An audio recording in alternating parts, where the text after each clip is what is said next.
ఈరోజు ఒక ప్రత్యేక దినం. బడ్జెట్ విషయం మాట్లాడే ముందు నేను నా సతీమణి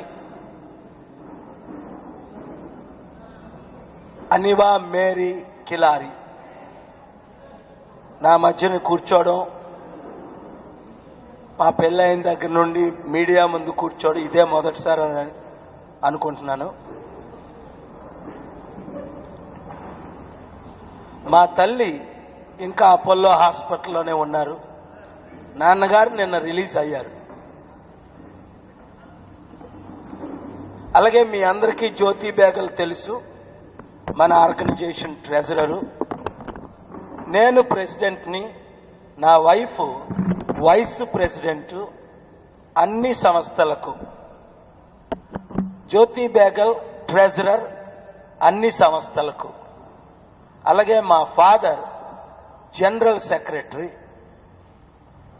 నా కొడుకు John Paul Kilari, John Paul అని మేము అంటాం, జేపీ అని, ఎగ్జిక్యూటివ్ మెంబర్. అలాగే నా కూతురు పీస్ కిలారి, నా brother in law Timothy Deep, అంటే నా సతీమణి వైఫ్ తమ్ముడు, ఫెయిత్ఫుల్గా 1983 నుంచి పనిచేస్తున్నాడు తిమోతి దీప్. ఇప్పుడు అమెరికాలో ఉంటున్నారు. మా సంస్థలకి 7 బోర్డు మెంబర్స్. నేను ప్రెసిడెంటు, నా వైఫ్ వైస్ ప్రెసిడెంటు, మా నాన్నగారు general secretary, Jyothi Begal treasurer in law, JP executive member, Timothy Deep executive member, Peace Kilari executive member. Society act ప్రకారం అన్ని రిజిస్ట్రేషన్స్ జరిగాయి. గత సంవత్సరం ఈ ప్రాపర్టీ అవినీతిగా ఇక్కడ ఉన్న ఆర్టీఓ వెంకటేశ్వర్లు మా అన్నయ్యని చంపిన వదిన పిల్లలకి రాసిచ్చేయడం జరిగింది. మీలో కొంతమంది రిపోర్ట్ కూడా చేశారు. దేవుని కృపను బట్టి మంచి జడ్జిలు, మంచి కోర్టులు ఉన్నాయి కాబట్టి చంద్రబాబు నాయుడు గారు అడ్డుకున్న ఒంగోలు కేసు విషయంలో ఏంటి, ఇతర కేసు విషయంలో ఏంటి, మనకి మంచిగా తీర్పు రావడం, ఆయన కుట్రలన్నీ సఫలం అవ్వకపోవడం, ఈరోజు మనం మన ప్రాపర్టీలో నేను కష్టపడి సంపాదించి కొన్న ఈ 1993లో ప్రాపర్టీ, అప్పటికి అన్నయ్య పిల్లలు పుట్టేలేదు. ఇప్పటికే వాళ్ళకి చాలా ఆస్తులు ఉన్నాయి. కొన్ని కోట్లు, ఒక్కొక్క ఇల్లు 5 కోట్లు, ఒక్కొక్క అపార్ట్మెంట్లు 3 కోట్లు. ప్రాపర్టీ అన్ని చారిటీవే, వాళ్ళకి సొంతంగా 100 రూపాయలు లేవు. ఈ భీమిలి ల్యాండ్ 25 కోట్లు. ఎవరో ఆ ప్రాపర్టీలు ఎక్కడా కొనకూడదు. ఇప్పటికే చట్ట విరుద్ధంగా వాళ్ళు అమ్మేశారు. కానీ నేను ఏ పని చేసినా ప్రార్థనాపూర్వకంగా చేస్తా. ఈరోజు శుభదినం. మా అమ్మ మరలా బ్రతకడం, ఆల్మోస్ట్ చనిపోయిందని అనొచ్చు. సమాధి చేయడం కొరకని ప్రిపరేషన్లు కూడా చేశాం. డాక్టర్ రవిరాజ్ గారేంటి, డాక్టర్ రాజేశ్వర్ గారేంటి, డాక్టర్ పాణిగ్రాహి గారేంటి, అక్కడ ఉన్న డాక్టర్స్ అందరూ అపోలో హాస్పిటల్లో 1-2 డేస్ వెరీ క్రిటికల్ కనుక కిడ్నీ పనిచేయట్లేదు, యూరిన్ రావట్లేదు. Per hour 10 ml, only 10 ml dialysis చేయాలి. అందుకు బీపీ పేషెంట్ కనుక బ్లడ్ అంతా బ్యాక్టీరియా ద్వారా పాడైపోయింది కనుక అని చెప్పినందును బట్టి మా నాన్నగారిని నేను మెల్లిగా 3-4 రోజులు కన్విన్స్ చేశా. ఎక్కడ సమాధి చేయాలి? అన్నయ్య సమాధి దగ్గర చారిటీ సిటీలోనా, ఇక్కడ భోగాపురం నేను పుట్టిన ప్రదేశ్ చిట్టివలస మన చారిటీలోనా అని ప్రిపరేషన్స్. ఎందుకంటే బ్రతకడానికి 1% ఛాన్స్ లేదు కనుక 3 రోజులు క్లిష్ట పరిస్థితి ఐసీయూలో. మీ అందరికీ తెలుసు, మీ అందరూ ప్రార్థించారు. మీ ప్రార్థనలు బట్టి, దేవుని కృపను బట్టి అమ్మ రికవర్ అవడం 10 రోజుల్లో. 4వ రోజునే ఒక మేజర్ మిరకల్ జరగడం. 10 ml అన్నది ఏ ఆపరేషన్లు, ఏ సర్జరీలు లేకుండా డాక్టర్లు అయితే అపోలో హాస్పిటల్ మెడికల్ ట్రీట్మెంట్ ఆనెస్ట్గా అన్ని నీతి నిజాయితీగా చెప్పేశారు. అలాంటిది 10:30 నుండి 11:05 వరకు 35 నిమిషాలు నేను కన్నీటితో ప్రార్థన చేయడం, అక్కడ ఉన్న నర్సు శంకర్ మణి ఉన్న వారందరూ ఉంటుండగా ఆ 95, 100, 100, 110, 110, 120, 120 నుంచి 148 అనుకుంటా మిరాకులస్గా బీపీ సపోర్ట్తో లేకుండా 3 రోజులు లేనిది 4వ రోజుని గొప్ప అద్భుతం దేవుడు చేయడు. నా భార్య మంచి ప్రార్థనా పరురాలు, నా తల్లిలాగే కన్నీటితో ప్రార్థించడం దేవుడు మిరకల్స్ చేశాడు. కోట్లాది మంది ప్రార్థించారు. మాకున్న 2,10,00,000 మంది.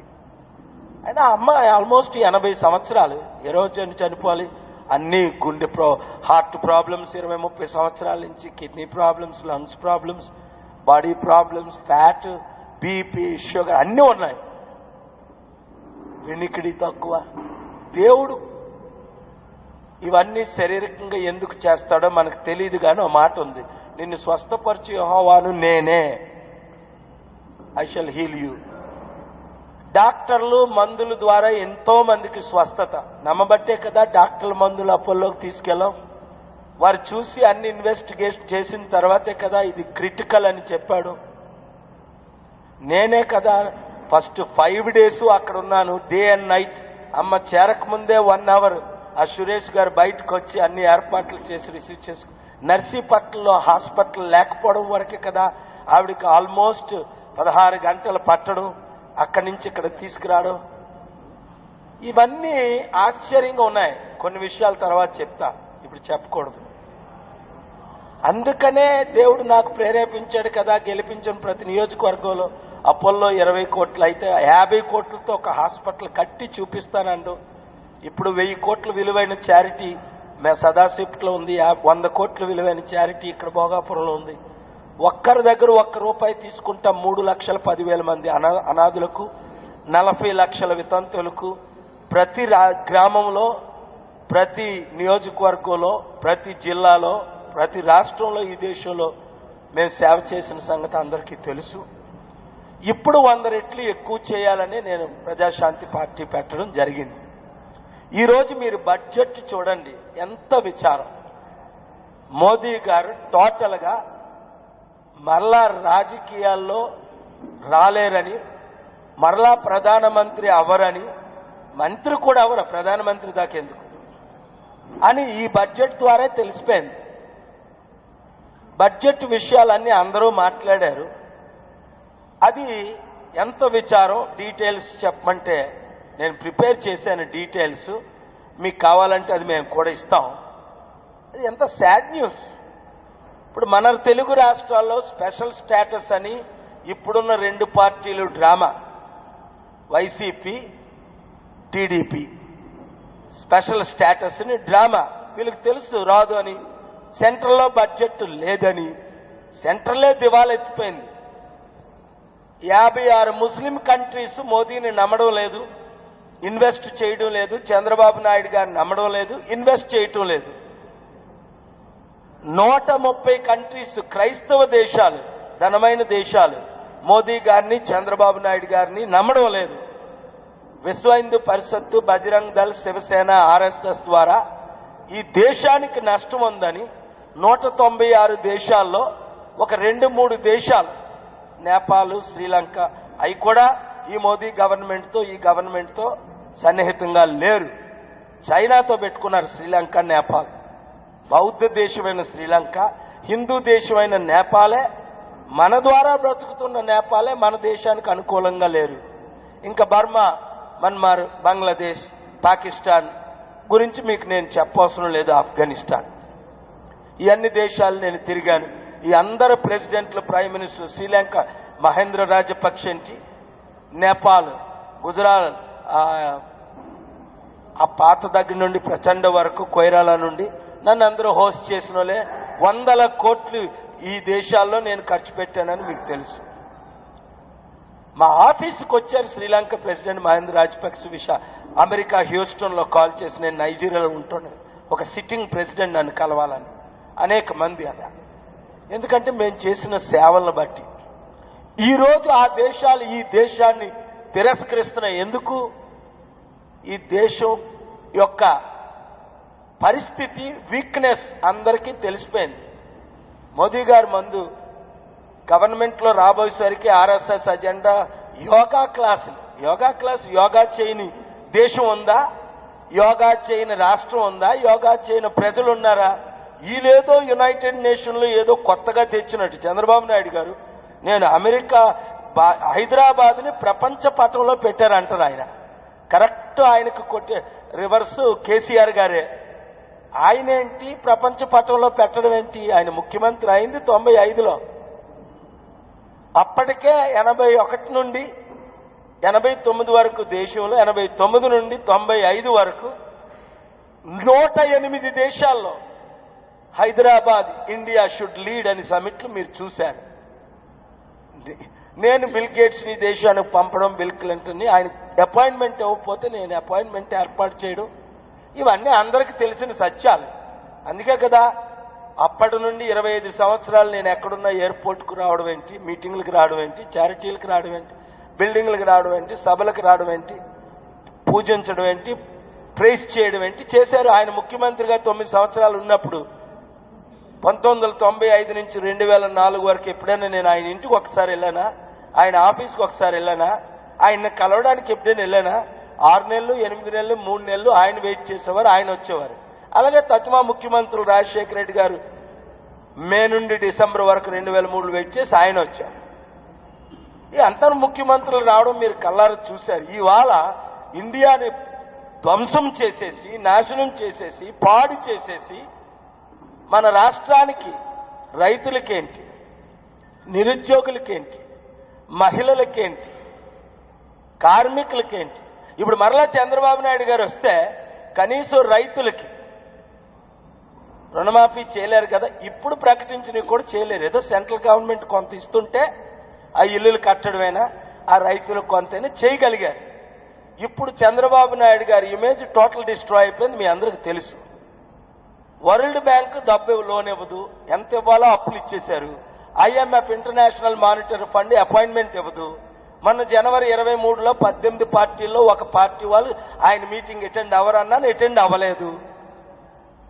డిసెంబర్ 10లో ఆయనే ప్రధానమంత్రిలా రాహుల్ గాంధీతో, ప్రణబ్ ముఖర్జీ, రాహుల్ గాంధీతో, మమతా బెనర్జీతో, మాయావతితో,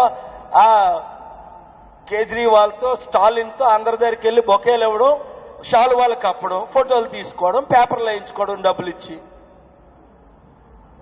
ఈ రోజు ప్రజలకు సత్యం తెలిసిపోయింది. ప్రపంచంలో ఆయనకి చంద్రబాబు నాయుడు గారికి విలువ పోయింది, దేశంలో విలువ పోయింది, రాష్ట్రంలో విలువ పోయింది. ఎవరూ పట్టించుకోవట్లేదు. ఎన్ని గిమ్మిక్కులు చేసినా మరలా అధికారంలో రారని ఆయనకు తెలిసిపోయింది. తెలిసిపోయి అడుగు అడుగుని 4.5 సంవత్సరాలు మాకు ఏ పర్మిషన్లు ఇవ్వలేదు. ఇప్పుడు చక్కగా మీరు చూస్తున్నారు. ఇప్పుడు చూడండి మీడియా మిత్రులు, ఒక్కరికి ₹1 ఇవ్వకుండా 15 జిల్లాల్లో ఒక పురుషుడు ఒక స్త్రీకి ఆపర్చునిటీ కోఆర్డినేటర్లు ఇస్తే ఆల్రెడీ మీ కళ్ళ ముందు 100 మంది కోఆర్డినేటర్లు మీరు చూస్తున్నారు. ఇంకొక 200, 300 మంది కోఆర్డినేటర్లు వస్తున్నారు. ఇది మేము ఎవరికైనా ₹1 ఇచ్చామా? చేయొద్దండి, ఇవ్వలేదని. ఒక్కరికి. ఇది ర్యాలీలు పెడతాం, మీరు చూస్తారు. మార్చి, ఏప్రిల్లో ప్రతి నియోజకవర్గంలో ఇప్పుడే మనకి 2 లక్షల ఓటర్స్లో 140 మంది ఓట్లు వేస్తున్నారు. అందులో 60,000, 50,000 ఓటర్స్ ఉన్నారు. మొత్తం సర్వే చూసారు. అపోలో హాస్పిటల్లో 78 మంది నిన్న ఇలా అరగంట బయట ఉంటే సెల్ఫీలు తీసుకోవడం, ఆ కుటుంబాలకి పంపించుకోవడం, వాళ్ళు ఫేస్బుక్లో పెట్టుకోవడం. మీరే సీఎం అని. ఇప్పుడు ఎవరు ఆ స్త్రీ, ఆ సిస్టర్ ఎవరమ్మా? ఇప్పుడు నన్ను మాట్లాడింది, మీరేం భయపడకండి వాళ్ళ సెక్యూరిటీ అని. ఇప్పుడు ఒక సిస్టర్, ఒక స్త్రీ ఈ కరపత్రం ఇచ్చిన ఆయన ఎవరు ఆవిడ? అంతే అమ్మా, నేనే సీఎం అన్నట్టు ఆవిడ అంటున్నారు.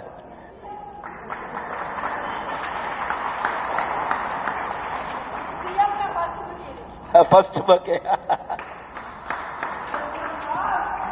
క్రిస్టియన్స్ అందరూ ప్రార్థన చేయాలి. అయ్యగారే సీఎం. ఫస్ట్ సీఎం గా బుక్ ఇచ్చాను అయ్యగారికి. Praise the lord. Thank you. చూసారా నిన్న TV9లో అన్ని ఛానళ్ళు అలా సర్వేలు చేయాలి. టీవీ 9కి ఒక వీడియో పంపించాం ఆన్ ద వే. ఏలూరు నిజంగా మాకు ఏమైనా ఓట్ బ్యాంక్ ఉంటుందా అని అడిగితే కొంత సత్య గారి ఎవడో ఒక జోకర్ని కమేడియన్ని తీసుకొచ్చి నేనంటే ఎలక్షన్ ముందు వస్తానంటే పోతానట. బాబు 2 సంవత్సరాల నుంచి ఇక్కడ ఉన్నా. డిసెంబర్ 1, 2016లో 2 నెలలు ఉన్నాను. అదే టీవీ 9లో దేవి ఇంటర్వ్యూ చేశారు. 2 సంవత్సరాలు అంటే ఎవరికి చెప్పకుండా చాప కింద నీరేసినట్టు పని జరిగిపోయింది.